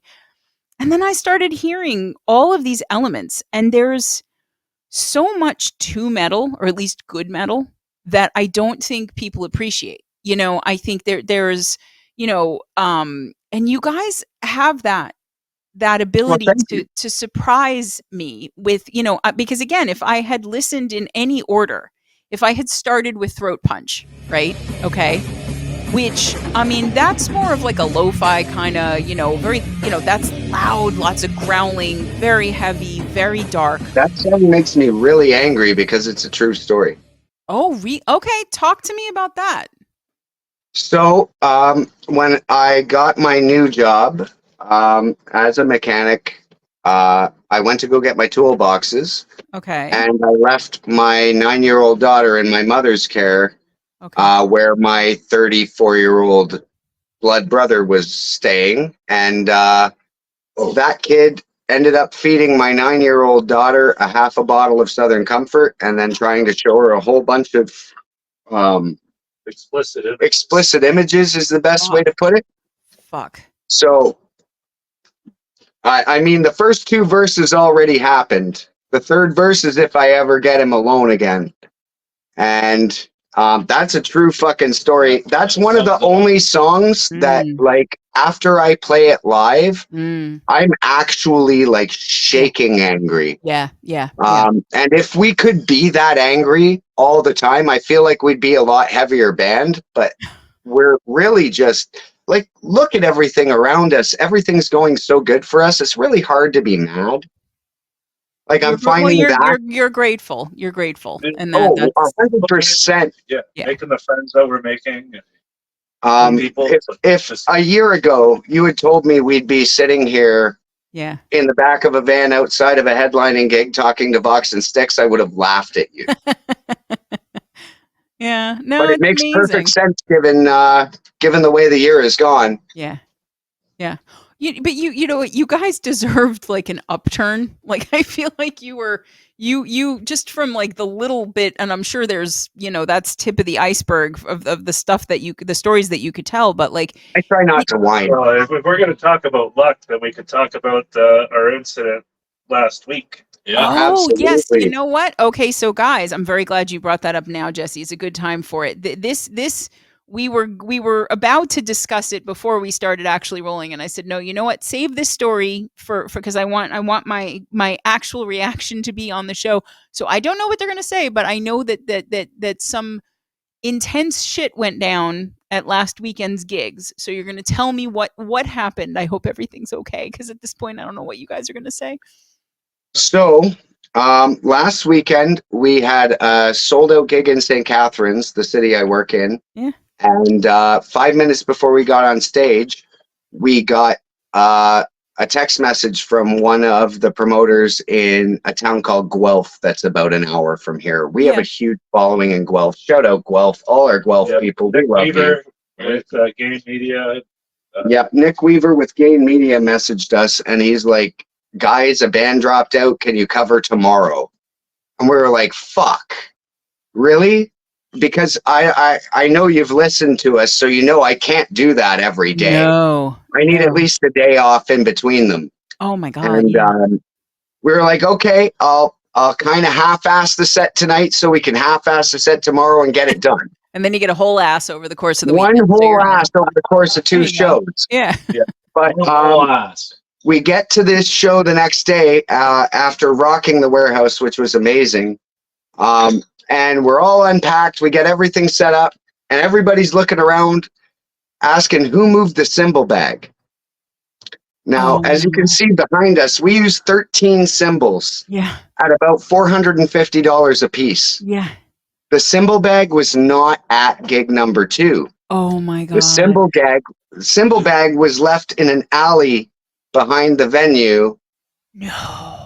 In St. Catharines, which is a rather notorious crack hangout. Oh no. Yeah, like $7,000 worth of cymbals sitting in a bag just in an alley. Oh my And God. we called the bass player of Army of Dogs, who happened to be patrolling the streets of that town at that time. And he flew back behind the alley, and oh my fucking God, they were still there. Every single one of them. Yep. And he ferried them out to the gig, and we still played, and everything was fine. Like 20 minutes before we started. Holy shit. I said to these guys, we need to buy a lottery ticket because nobody is that fucking lucky. No. This was shout out to Alex Cowan. Alex Cowan saved the day. Oh my God. What are the odds that nobody found that? Well, the alley isn't a through alley. Like, it's a dead end alley, so people usually just use that to shoot up. Okay, but We're while lucky you're there, We're lucky the average crackhead in St. Catharines doesn't know the value of a drum cymbal. Well, either that or, they just didn't see it somehow. Yeah. But like they should be in a pawn shop somewhere or melted down for the bronze. Wow. Oh my God. You must have been, because you wouldn't have been able to play. Nope. Nope. We were literally setting up the rack before the concert, and then we realized that we didn't have the cymbal bag. Oh my God. And, 24 hours later, after the show. Yeah, a full 24 hours of sitting in an alley. Yeah. And they survived. They were there, and we got to keep going. Yeah, Jesse piped up and said, yo, you got to call the freaking bass player of Army of Dogs, man, see if he's around the area, because he lives around the area. And sure enough, he was there 3 minutes away. I'm thinking Jesse's right about the lotto tickets. I really am. Right? That's like, That was very nearly a big hiccup in Crimson Asphalt's history. Yeah, because I mean that's a deal breaker. Like that's a showstopper. You can't. A lot of bands would quit right then. Never mind the cost of them. Just finding the right one. A lot of our cymbals haven't been made in like 10, 15 years. Oh wow. Okay. Okay. We have a very authentic vintage sound insofar as we play 20-year-old equipment, right? Oh, no, but I mean that's I mean, oh my God. Like because again, married to a drummer, I'm like, oh my, and I that's Shout out to Greg. Greg. Cheers, Greg. Thank you for everything you do, man. Greg, they said thank you and not fuck you, so we're in good shape here. But He okay, definitely so did say "fuck you" would be a good thing. Yeah. it would It be. comes That's from right. a It's place of love. of love. That's right. It's a term of endearment from this band. But okay, so again, I go through Symptoms. I go through Not Meant for You. I'm in Streets of Blood. I'm already digging Chaos and Ivy. I'm hearing different things, hearing different sounds, hearing a different feel, hearing the vocals. Love that. That's Thank one you. of my favorites that I heard. Another favorite, Die Quietly. Great Oh, song. thank you. Yeah. That was so hard to sing. We love that quietly. We close every show with that. Most of the time. That's a good That's a good closer. No, and I got a Sabbath vibe from that one. Like that you. one, yeah, that one. Like and again, like there are all these proggy kind of elements to this album, but all the songs are different on it, which I really That's like. the idea. Yeah, but I really and I love I feel like the drums are really key in that song, in Die Quietly. That's a song where I'm paying a lot of attention to the drums. You should hear him play it because that was the old drummer and he was a drunk fuck. Okay. This guy's amazing. Okay. Like if you can find Die Quietly live, yeah. wow, different song. Okay. Definitely a different song. Okay. All right. Good to know.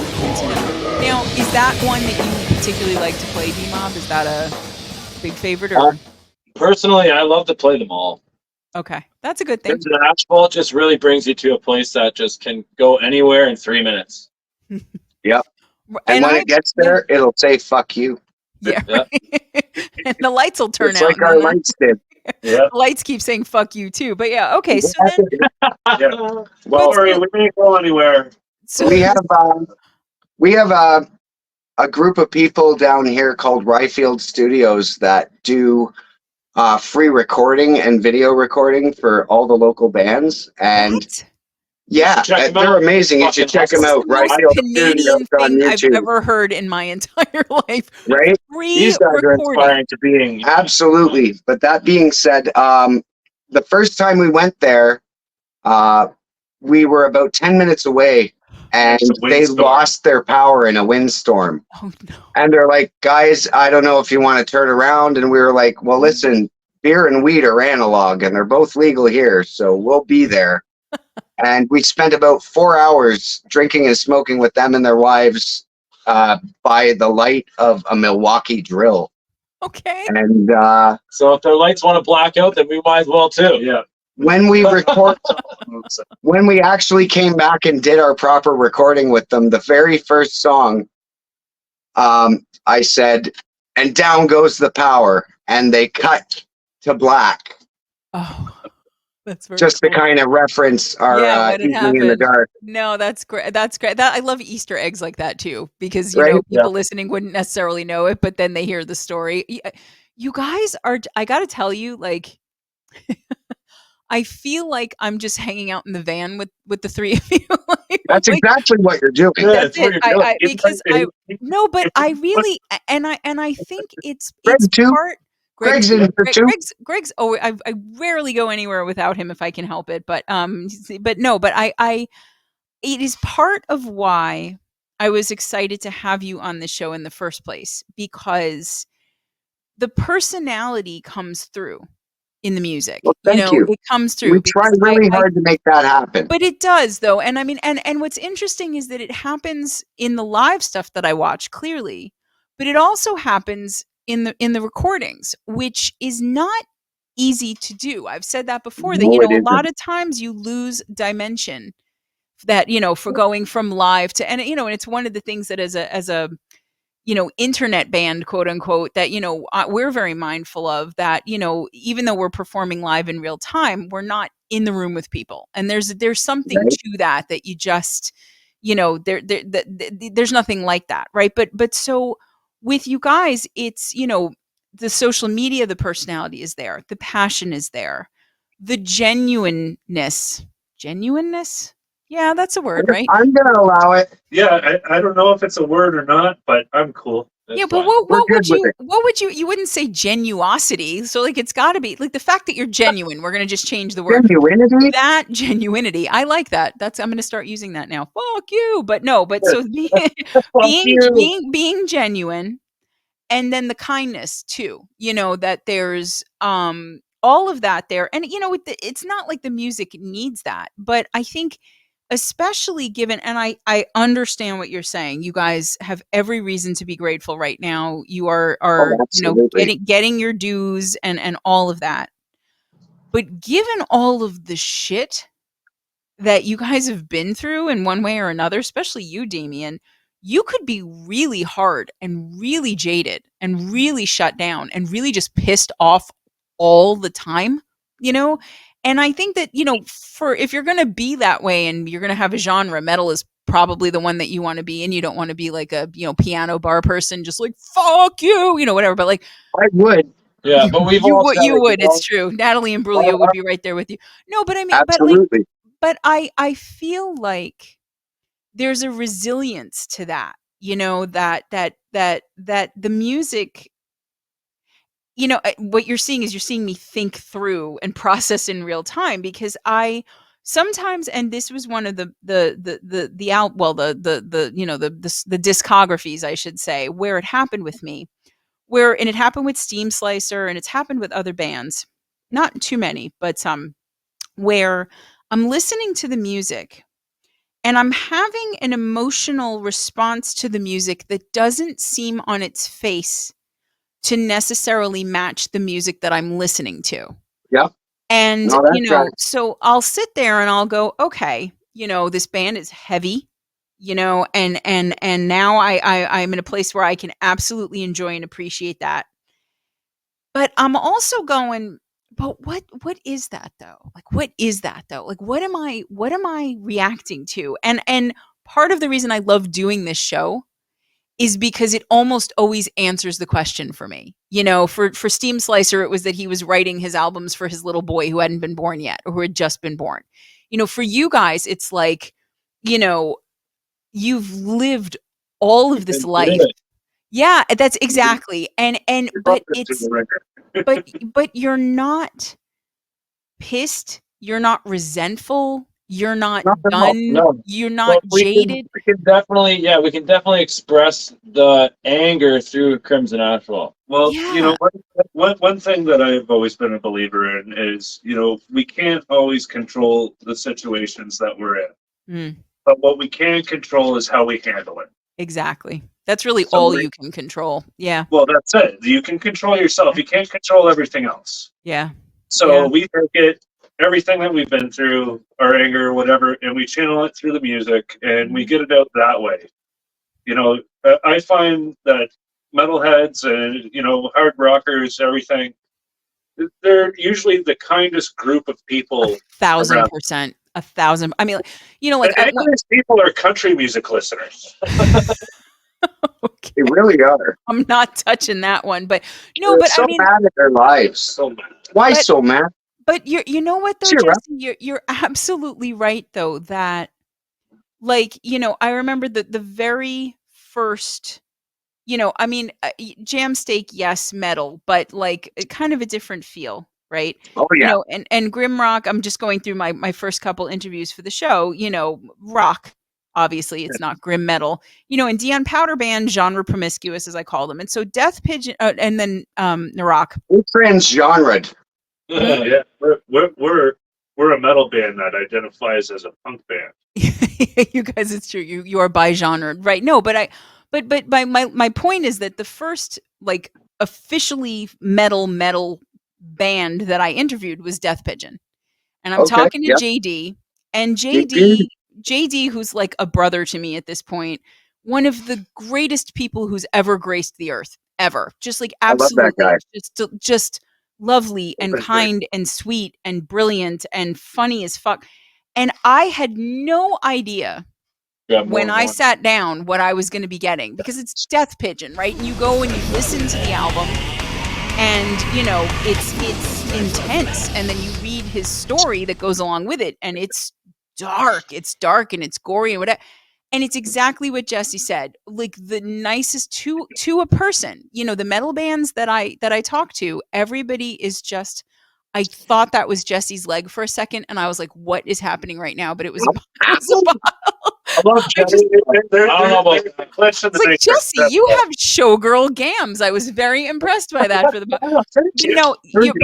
but you guys are what I think is, I hear you saying that you take off your clothes. Take off. Everybody take your fucking clothes off. We're gonna need people to get more clothes just so they can take them off. Now we're in a campfire. What are you wearing? All I have on is this and pants. I'm not taking anything off because we will get pulled in a second. But no, but you guys do, and I heard you say it. You process the anger and you deal with it in the music. But Absolutely. Again, what I think is so interesting is that it's not just angry. No, definitely not. And Our music transcends fascinating to me.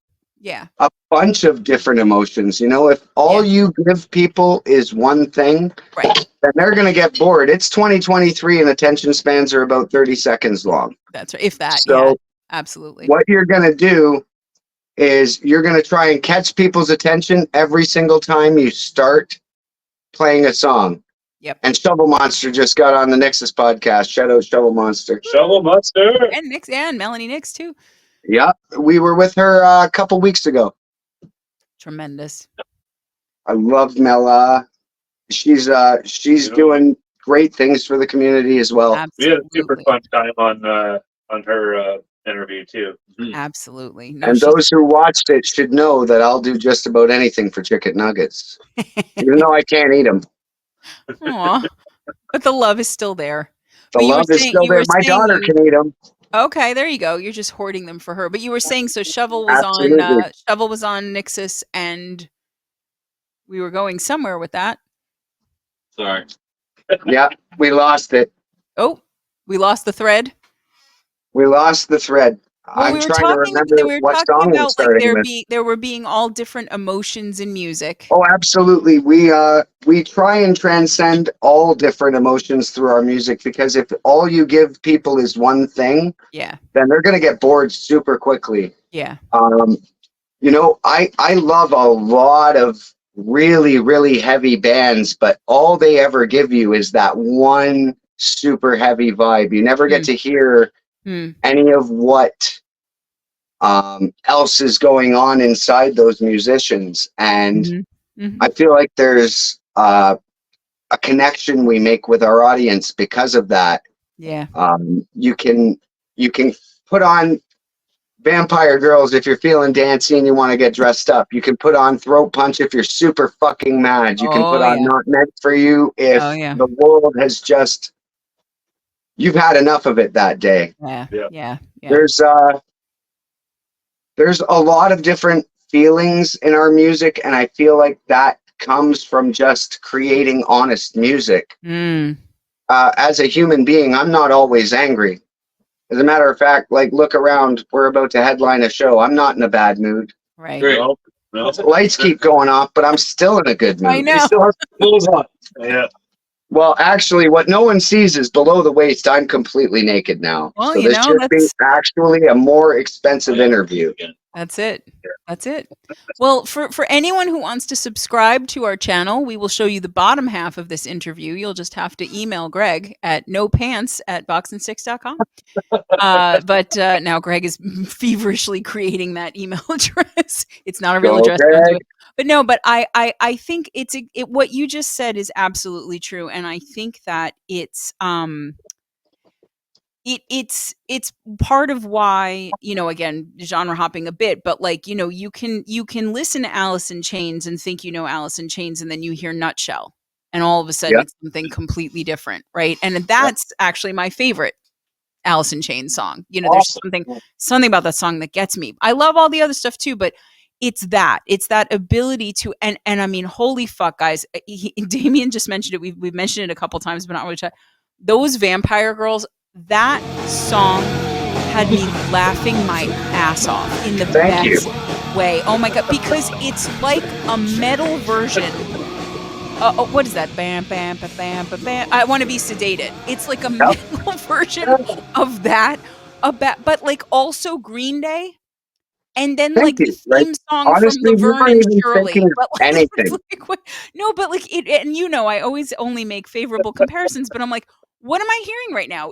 I'm hearing I Want to Be Sedated. I'm hearing Green Day. I'm hearing the Laverne and Shirley theme song, and it's metal and it works. And I'm laughing. And then I hear these two guitars, soloing and dueling with each other. And I love it. And it's so different. And it made me happy because to start with Symptoms and then to end with those Vampire Girls, and then talk to me about Quentin Tarantino. Guys, this is like a 30-second song, 30 seconds of just drums and then fuck you. Like, what was that? Just something you guys did? 24 seconds. There is guitar and bass. Okay. And to be fair, after viewing a full cross-section of that guy's movies, only one thing was clear, and that's that he has a fucking foot fetish.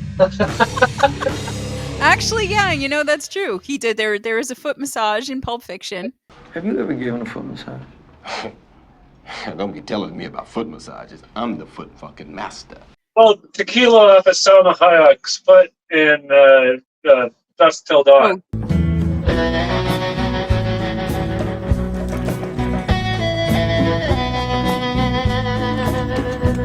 Dusk Till Dawn. Okay. Yeah. Oh boy. Wiggle your big toe in Kill Bill. Wiggle your big toe.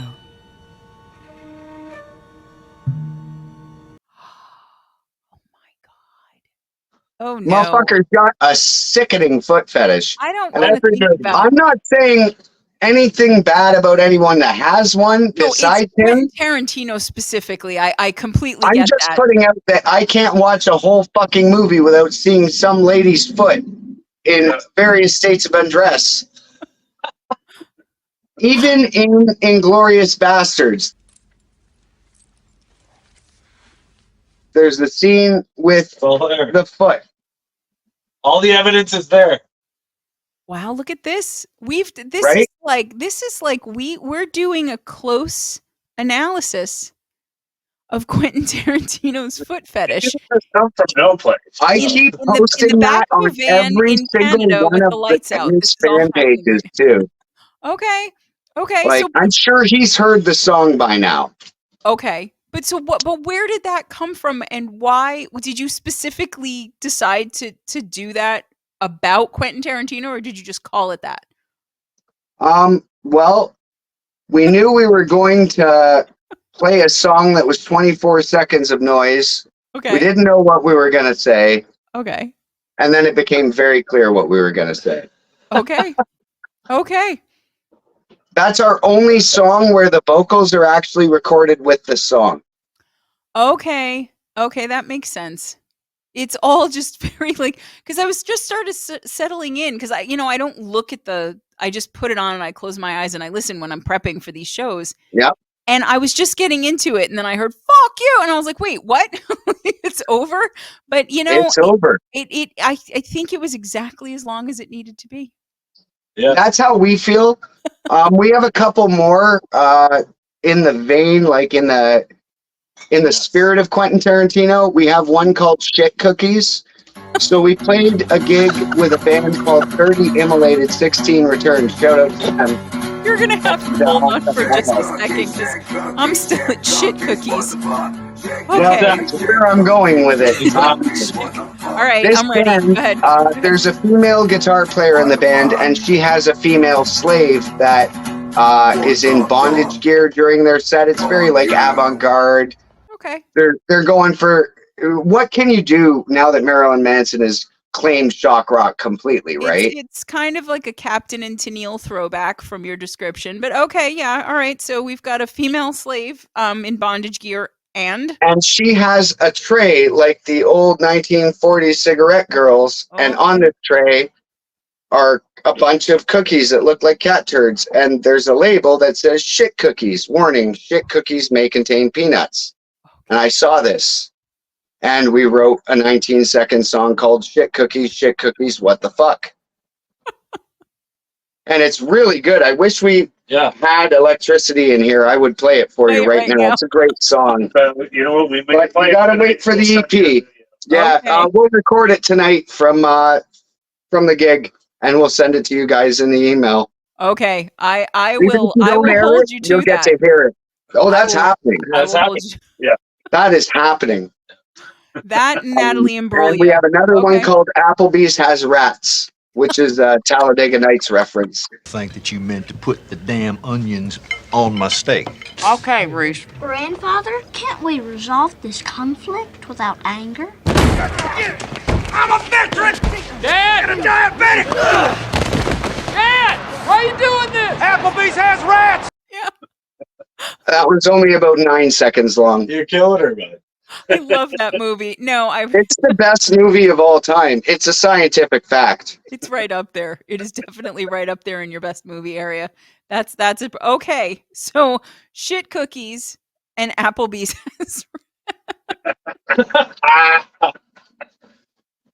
I love you guys. So I could talk to you guys for like 30 hours. I swear I really could. Right? Oh my God. We're Oh my down. God. When the new Okay. EP comes out, we'll come back. That's right. There you go. No, but okay. So, and again, Hopefully not in a van. Yeah. No, you gotta be in Trailer Swift. Oh, dude, we hey, will we can do that. rock Trailer Swift We for can do that. that for you if you like. She's gorgeous. She's a Okay. sassy woman, don't need no man. Okay. It's interesting that Taylor Swift has 932 songs about breakups, 0 songs about blowjobs. You know, maybe Just saying. maybe while she watches this, you'll have inspired Taylor, her, man. Tay-Tay, Take a listen. come on. Just one song. Just one. No more breakup songs. Yeah, Just but putting you it know out there. what though? Based on what the little I know about her, it would probably involve teeth, and I don't think anybody needs to hear that song. So I think we I'm pretty maybe, sure Cannibal Corpse already did that song. oh no, maybe she can cover that one. Then we Oh, that'd be so bring it all good. back Taylor together. Yeah. Swift, if you can cover Cannibal Corpse, Please do. I will pay you. Please.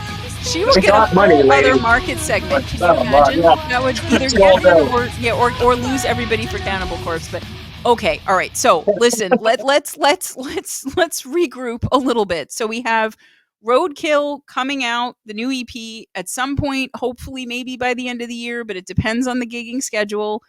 To whet your appetite, you guys, heard Blink of an Eye. You can go see that again and Scrambled on YouTube. Scrambles is up there. We're hoping to have Chicago Kicks Ass put up after tonight. It might Now- not be. Unless I fuck it up. Is If I fuck it up, is we're that not posting it. The city or the band or both? Well, Both. Both. Yeah.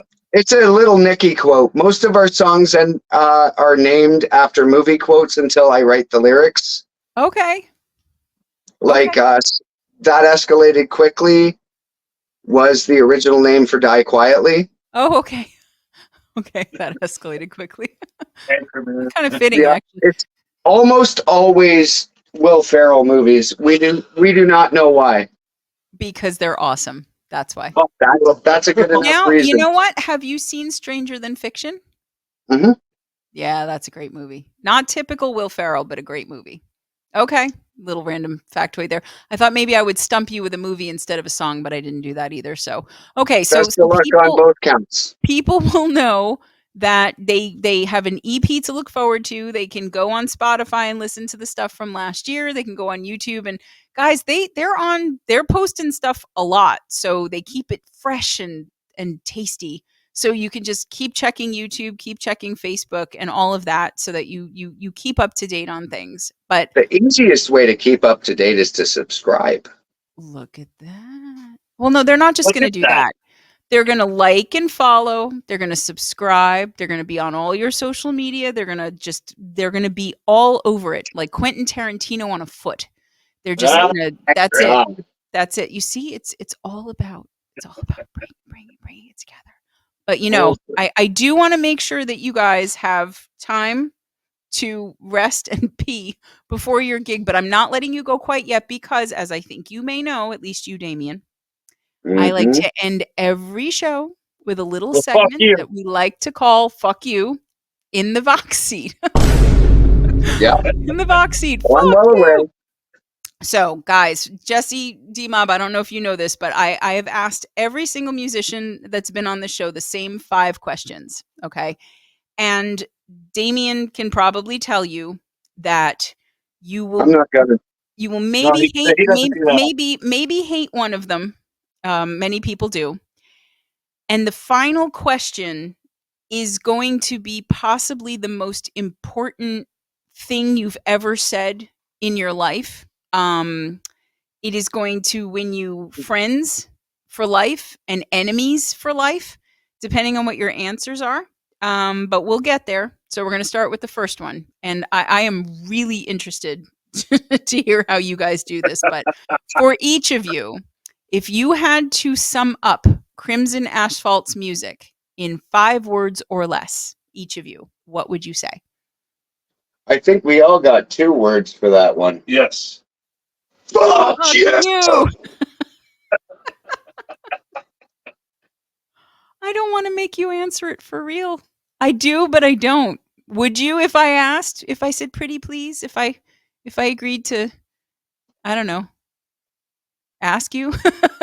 That's a good deal. Should we take that deal? I think We might have to. All right, let's take the deal. Darren, you go first. they're very nice because I don't even know what I just said. Okay. All right. Okay, so if I could sum up Crimson Asphalt in 5 words. Or even 3 and fuck you is fine by me. But yeah, 5 words or less. What would you say? Collectively, fuck you is Crimson Asphalt. Definitely. But individually, I think express your anger safely. Ooh, I like that. D-Mob is philosopher. Look at this shit. Okay. Hey. All right. Express Gotta your give this anger. guy a microphone. I know. Look at that. See, the drummers are always the deep thinkers. Don't give me a microphone. He probably just bang it on a cymbal and nobody. Okay. So, my fucking temple. Express your anger. Say, Jesse, I love you're that. next. I love that. Okay, Jesse, bring it. Better than chicken farming. Better than chicken farming. Okay. I can't be mad at you for that one. I really can't. Okay. All right, Damien. Bring it, Damien. Clumsy egg roll! Fuck you! That's 4 words. Did you say clumsy egg roll? No, I said here comes the egg roll. Oh. We refer to our set of songs as the egg roll. And here it comes. I'm pretty sure we're about to play. Why do you call it the egg roll?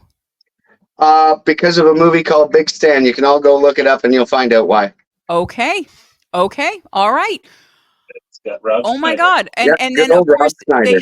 they have the little extra they have to get that the little add-on for all of those is fuck you. So we're gonna put that down as canon. So okay. Each of you, your favorite thing about being a musician. Holy fuck. No, holy fuck you. No, wait. Favorite thing. You gotta pick one. Because I already know I know for you, D-Mob, at least what your least favorite thing is gonna be. But what is your favorite thing? My favorite thing about being a musician. Yeah. Fuck, I never even thought about it. Well, this is your moment. You This is just my brought that time. anger thing. You know, we're expecting a lot. No pressure. So think about this for the first time in your life and come up with something incredibly poetic. We'll wait, but not too long. Go ahead. Okay, well, maybe somebody else has an idea.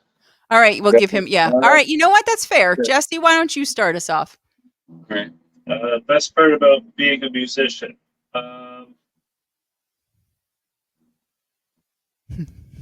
Hard being different than everybody else. Okay. Okay. Yeah. Define You know, different for me. Because the average person is not a musician and just fuck being average. Okay. I can fully like it. endorse that statement. That 100%. Average and normal, highly overrated. Okay. All right, Damien, we're going to go to you so we give D-Mob a little bit of time to craft his whole I'm philosophy? not going to give him a lot of time. It's really easy to answer for me.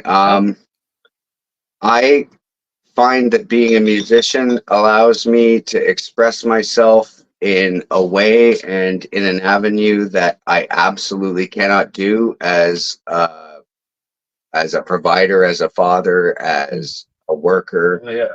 I'm allowed to say and feel things when I play music. And as a father and a provider, you don't really have a whole lot of that. Your job is to do those two things, parent and provide.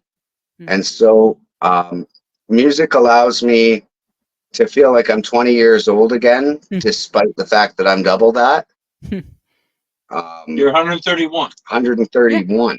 Yeah. This year. So actually March. Look at that. So you're almost 132. I know. It's going to be a blowout out here in Ontario for the 132nd birthday party. You guys should probably come up. That's usually what the bone birthday. That's the it's like the cotton, the whatever. Yeah, that's the 132nd It's one. the bone. They give me the bone on that birthday. Heyo, fuck you. All right. No, that is beautifully said, though. Absolutely beautifully said. I love that, and because the idea of self-expression and freedom to express things has been brought up a lot as an answer to this question on the show. But specifically what you said about, the one venue in which you have permission to do all of those things without feeling like you're hurting anyone else or letting anyone else down or somehow shirking responsibility. Yeah, that I love that especially because it's and I love that you save it for that. You seem like such a good dad, and I'm sorry. You may be we call them bonus dads around here. You may be a bonus dad, but blood is not what makes you a parent. It's the connection you have with that kid. So, Crimson Asphalt collective bonus dad scenario, in my opinion. These guys are great fathers. Thank you. There brother. you go. See, look at that. Look at that. Oh my god. Yeah. D-Mob, you better bring it, buddy, because it's going to be kind of hard to top that. It for you. What's your favorite thing about being a musician? Well, my favorite part about being a musician, I suppose, is that I can talk to you through a frequency. I can make you angry. I can make you sad. And I can do it to myself. Do you know what I mean? Yeah, I do. I really do. I don't have to say a word. I'm the drummer. I really don't have to say anything. All I have to do is give you a frequency in which you can express your feelings. Yeah. You just smash them things. I smash those things as hard as I smash my wife. It's just like I've met her. Yeah, it's just I don't know. You gotta give it your all, and then honestly, the energy and the emotion that I can get out of it. Personally, not from a crowd's perspective, but just personally. Yeah. That's probably my favorite part about being a musician is the emotion that comes along with every single note and hit that you fucking hit. And it's collective and it's confident. If you don't hit it, you don't hit it. Yeah. Do you know what I mean? As far as a drummer, your husband knows exactly what I'm talking about. Yeah. You gotta hit it. As a drummer, if you don't hit it, you're not hitting it. This is very true. No, but also the rest of the band can't do what it needs to do either. So there's a lot of responsibility to that. But no, it is guys. You guys you're such a series of really tremendously wonderful surprises after the other. Like you really are. I like you guys so much, and I really, to like the people as much as the music is such a gift, and it's again one of the many reasons I love doing this show is that like I love everything that you guys said, and I feel like each of you could have given the other's answer as well, and it would have applied just the same, and I love that brotherhood is so evident in the music, in the van here, like in everything. Yeah, thank you. Yeah. We're the army. We're the asphalt army. It comes through. It absolutely comes through. But okay, so now, flip side, your least favorite thing about being a musician. carrying equipment. There it is. that that was what I said. That's what I thought came up. Absolutely. Holy shit! You just blew up in this. You just blew this van up. Wow. Actually, 4 chords. We need 800 cables to do that. Fucking pissing this guy. Jesus Christ! I think is that going to apply for everyone? Is it the gear? Is it the schlepping, the load in, the breakdown? Because usually the drummer will say that. We really need roadies. Yeah. No, anybody who wants to volunteer, we will pay you in like. You know what? Mediocre sex. This No, this band is great at helping each other out with the load ins and outs. Like we're pretty solid with each other. Like after 30 gigs this year, we've gotten pretty fucking good at it. Yeah. Team effort for sure. Okay, so you're all in agreement on that. It's the gear. Yeah. Fucking moving the gear. I 1,000% understand it, especially having seen the kit and all of the shit that you guys bring in and how much you gig. I could not think it was going to be a different answer than that. So that makes sense. As far as a live performer goes these days, yeah. No, I okay. Now, but this one, I'm interested in this one because we didn't talk too much about influences besides just obviously like metal and the genres and the other bands that you guys were in. But this is, if you guys are not going to like a question, it's this one. If you had to choose just one album to listen to for the rest of your life, what album would you choose and why? I would probably choose an album from Opeth. Okay. Opeth. I believe Jam Steak was the first to mention Opeth, but now is there a particular album or you would just take literally anything from their catalog? No, I would definitely take a little bit more of their earlier album, maybe like Blackwater Park or Deliverance, probably. Okay, so tell me why. It's a toss-up between those two albums, and the reason is because they do take you on an emotional journey with Opeth. Okay. I really enjoy that style of music because they can give you an 11-minute song. Yeah. Something Crimson Asphalt doesn't do. We get right to the fucking point. Yep. Fuck you. Yep. Opeth is a little different. They really can take me on a journey that I can be all over the roller coaster. Yeah. Okay. Got time so you know what? I'm going to pick either Blackwater Park or Deliverance from Opeth. Okay. All right. I will allow it. I will allow a toss-up. I will allow I'm it. almost positive Jesse's answer is going to be a Primus album. Oh. Jesse? Is that correct? It hit him in the fields because he was probably... Well, you know what? Yeah, like I would probably either go with Grizzle Fry or Sailing the Seas and Peace. Yeah. Okay. Those are two of the greatest albums from them. I've tried. I still can't learn all their songs. Okay. So I could probably spend the rest of eternity trying. Okay. All right, Damien. You knew what his was going to be. Do you know what yours is going to be? Downward Spiral by 9 Inch Nails. Okay. I'm a little surprised. Talk to me about why 9 Inch Nails and why that one. Well, why 9 Inch Nails is because across that album, you span pretty much every emotion. And a lot of that album has to do with heroin abuse, which was an issue for me in my very early years. Like, I'm 17 years clean. It's not a problem anymore. Good for you. But when I was much younger, that was a real problem in my life. And that album really helped me get out of that. Okay. So there's no way that I could listen to that album on repeat forever and get tired of it, because when you're a kid, albums are your story. Yeah. The artist might create it, but you personalize every piece of music that you come across. And I mean, one of the great things about the 90s is that so many albums came out that were relatable. And I mean, I listen to mostly rap Like I try not to listen to much metal other than the other bands we play with because I check out every band we play with. Right. But for the most part, I try and listen to not metal because I know I'm writing metal, so I don't want to be derivative.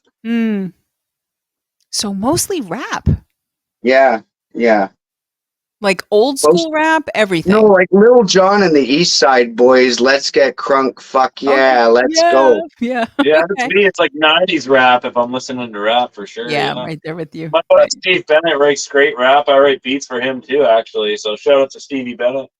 Okay. But Nine Inch Nails definitely like put a pin in my soul with Downward Spiral. And from the opening of that album to the end of Hurt, I've never heard a more perfect collection of music, and I could listen to that forever on repeat, and it would never bother me in the slightest because you don't spend too long in each emotion. That's a good it kind of brings you around to the next feeling with the next song. And while not directly taking anything musically from them, I tried really hard to try and make each song a different journey. And I feel like a lot of that is owed to Trent Reznor. So shout out Trent Reznor. Okay, look at that. We got Trent. I'm sad we're at the last question. I really am, but okay, all right. This is it. I told you guys it was coming. Give me a second to settle everybody. Okay, Freaky Things right now is freaking out, saying, "Hi, Freaky," saying, "Don't do it. I love you guys. Don't do it. Don't do it." Dom from Jamsteak, quietly brave and resigned to his lot in life on this one. All right, so guys, and again, this is a massive question, hugely controversial, but be honest, don't be afraid. For each of you, your toilet paper, when you put the toilet paper on the holder, does it come from over the top, or do you pull the toilet paper out from under the bottom? Over the top. Over the top. That's the original patent. Okay, so we have an over patent guy. D-Mob, over the top, 100%. Because it's there, it's ready to go, it's ready to roll, just like us. Okay. All right, Damien, is it a threefer? No, I like getting my ass ate, so I use baby wipes. That is a resounding other. Now, I guess the question I need to do I need to ask it? Is the cleaning mainly done by the baby wipes? Or I guess that would depend on the girl. Right? That's dependent upon the girl, really. Okay, and there we have it, ladies and gentlemen. We're not going any farther. The lights should go out right now. I'm going to turn my lights out right now. Okay. Okay, so I tried to turn it out. It didn't work. I'm sorry. We have an over because of the patent. We have an over because basically that's just the way it is. And we have an other in baby wipes. So, okay, guys, you've had it. That's it. There is a double over and an other. This band is they're keeping it saucy, even to the very last question. Maybe that's not the word I want to use, given Damien's answer. But given the answer, probably not the answer. Trying to keep it from being saucy is the reason for. Come on, crispy's not the word either. So, holy. Oh my God, what have I done, ladies and gentlemen? Okay, gave you guys, a terrible image in my brain. Welcome to it. You got to think about that the whole time we're playing this set. Yeah.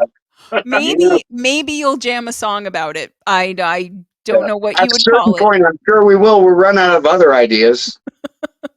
Maybe yeah, we've already delved to shit cookies, so I don't know how much more legs we've got under us. I think that one should be called Wipe Wipe Baby. Wipe Baby. Yeah. Somebody get a hold of Sting. Let's get the fucking copyright. Yeah. Sting. Well, if we're going to do Wipe Wipe Baby, we're doing it to the tune of Ice Ice Baby. Yeah, but why was Sting involved in that? That's vanilla. Because the police own the copyright to the original beat to Ice Ice Baby. He owns it. What? Yeah. Listen to Under Pressure by the Police, yeah. and then listen to Ice Ice Baby. It's the same beat. Under Pressure by Queen, I get it. But Sting owns the rights to that? Yes. Yes. What the fuck? What is happening? Okay. Shit cookies, man. Yeah, I guess the Mandela effect. What the fuck? Yeah, I agree. What the fuck is the right answer? I am not often speechless, but I'm between the whole baby wipes thing and that, I feel like I got nothing. I told myself I was going to answer that question dishonestly the whole time. I was just going to go over.